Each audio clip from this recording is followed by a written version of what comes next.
Bom dia, meus irmãos. Dando prosseguimento à leitura do livro Parábolas Evangélicas, vamos fazer hoje a leitura da parábola dos dois filhos, que diz assim: Um dia em que Jesus, tendo ido ao templo de Jerusalém, ensinava ao povo, anunciando-lhe o Evangelho. Chegaram-se a ele os príncipes dos sacerdotes, os escribas e os anciães, e o interpelaram com que autoridade fazia tais coisas. O mestre redarguiu com outra pergunta, a que não souberam responder, e porque ficasse evidente a hipocrisia deles, lhes propôs em seguida esta parábola. Aspas. Que vos parece? Um homem tinha 2 filhos, e chegando ao primeiro lhe disse: Filho, vai trabalhar hoje na minha vinha. Ele respondeu: Não quero. Mas depois, tocado de arrependimento, foi. Falou do mesmo modo ao outro, que, respondendo, disse: Irei, Senhor. Mas não foi. Fecha aspas. Dito isto, indagou: Qual dos 2 fez a vontade do Pai? Responderam eles: O primeiro. Jesus então o censurou com estas palavras, aspas.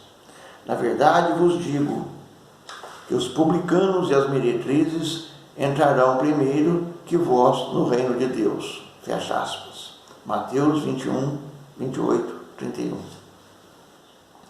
Os 2 filhos, nessa imaginosa e interessante parábola, constituem modelos das 2 espécies de personalidade predominante entre os terrícolas. O filho que disse, não vou, mas depois, arrependido, foi, representa aqueles que, indiferentes aos ideais superiores, levam uma vida puramente mundana, deixando-se dominar pelos vícios e paixões que constituem o deleite de toda a carne ainda não sujeita ao espírito.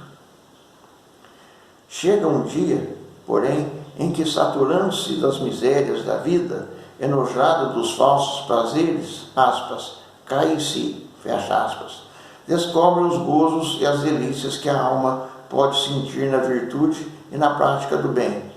Então, sinceramente arrependidos, se regeneram, transformando-se em obreiros da, aspas, vinha do Senhor, fecha aspas.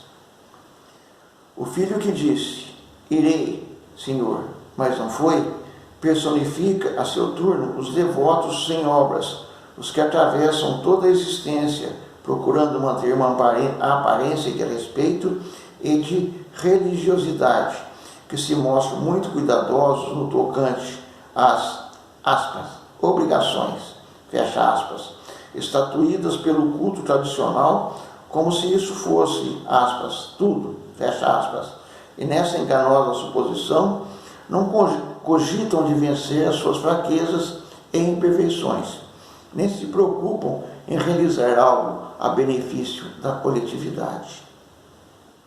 Esses tais geralmente gozam de bom conceito, são tidos e havidos como pessoas inatacáveis, sentem-se orgulhosos e satisfeitos por isso. Entretanto, não estão correspondendo ao chamado para o bom trabalho.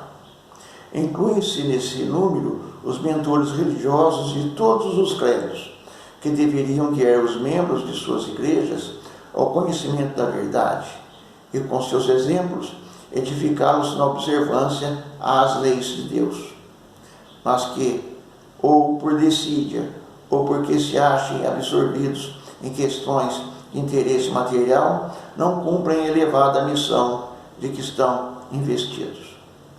Por isso que Jesus, dirigindo-se aos sacerdotes, escribas e anciães, cujos deveres eram precisamente esses, lhes disse, sem rebuços, que, aspas, os publicanos e as meretrizes lhes levariam a dianteira para o reino de Deus, fecha aspas. Publicanos e meretrizes simbolizam, aqui, os grandes pecadores, aos quais a sociedade tem como réprobos, desprezíveis e indignos de qualquer auxílio divino. Não obstante, o Mestre declara que eles entrarão no reino dos céus antes daqueles que contam com a aprovação social e já se consideram, aspas, salvos, fecha aspas.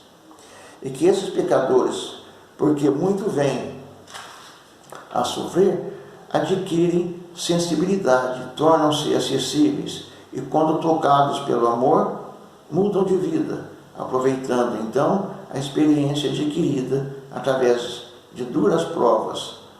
Alguns há que se tornam santos até, legando ao mundo exemplos admiráveis de verdadeiro renascimento espiritual. Então está aí, meus irmãos, mais uma bela lição, mais um ensinamento de Jesus, nos mostrando a importância de sermos autênticos naquilo que fazemos e de que também devemos buscar sempre, de uma forma objetiva, o nosso crescimento espiritual.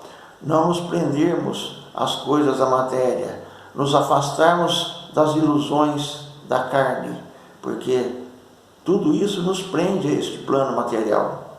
Aqui nós estamos para aprender e não para desfrutar.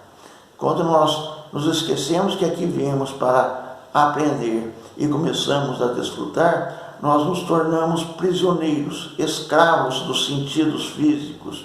E aí passamos a viver de uma forma totalmente sem propósito, de uma forma totalmente descabida no que diz respeito à questão espiritual. Os prazeres que nós, encarnados, desfrutamos, faz parte das questões dos vícios, das más orientações, dos enganos, das ilusões. Porque, em verdade, como Jesus mesmo afiançou, ele diz: o meu reino não é deste mundo. Nós também não somos deste mundo. E tudo aquilo que nos prende aqui, nos torna escravos aqui, nos afastam do nosso reino, do reino original, para onde nós vamos e devemos voltar após deixarmos este corpo físico. Não somos diferentes de ninguém. Não existe ninguém especial. O único especial é aquele que trabalha na sua construção, na sua transformação e na sua melhoria. O amor, a que Jesus expôs de uma forma tão clara, é o meio pelo qual todos nós devemos buscar alcançar a nossa evolução. E esse amor, ele só é aplicável ao nosso próximo. Se queremos receber alguma coisa, nós temos que aplicar alguma coisa ao nosso próximo. Assim, quando nós auxiliamos o nosso próximo, quando nós sentimos compaixão, quando nós pensamos em auxiliar, em minimizar a dor, o sofrimento, a angústia, a tristeza, nós estamos trabalhando em nós mesmos. Porque a vazão dos sentimentos bons é que vai fazer com que nós tenhamos uma diminuição dos sentimentos ruins. E é comum, às vezes, as pessoas dizerem: ah, mas eu não tenho sentimentos ruins. Que bom fosse assim. E na questão dos dirigentes, esses, então, carregam um peso ainda maior. Porque, além de conhecerem, ensinarem, propagarem o ensinamento de Jesus, não os praticam, o que os coloca numa situação mais complicada diante da lei ainda. Porque, como diz Kardec, e conhecerás o bom cristão pelo esforço que ele faz em sua própria transformação. Assim, para nós espíritas, a necessidade da transformação é uma coisa que tem que acontecer no dia a dia, a todo dia, todo instante. Isso tem que estar incutido na mente para que a gente possa reagir, agir, pensar de acordo com essa com esses entendimentos. Felizmente, nós temos a eternidade. Infelizmente, nós responderemos por cada erro, engano, omissão. E nós poderíamos estarmos muito à frente, mas muito, muito à frente.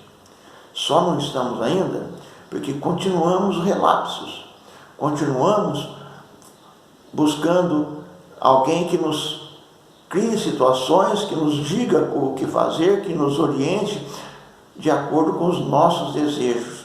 Por isso, as igrejas estão todas cheias. Os centros que cuidam especificamente do corpo também estão todos cheios. Porque todo mundo quer curador, todo mundo quer matar a fome do corpo. Mas ninguém está preocupado em levantar a questão do liberta-te a ti mesmo. Trabalha e Deus te ajudará. Esforça-se e Deus estará contigo. Porque, na verdade, meus irmãos, Jesus, o nosso mestre, professor, veio aqui para nos mostrar que o trabalho nosso é a nossa própria construção, porque nós somos seres em construção, como eu já disse em outra parábola.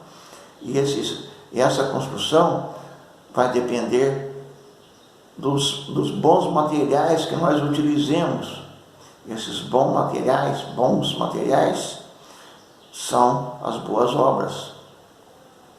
Não adianta chegar do lado de lá depois e dizer, mas eu fiz isso, fiz aquilo, eu fiz o outro. Porque aquilo que nós fizemos está escrito de uma forma inexorável no livro da nossa vida.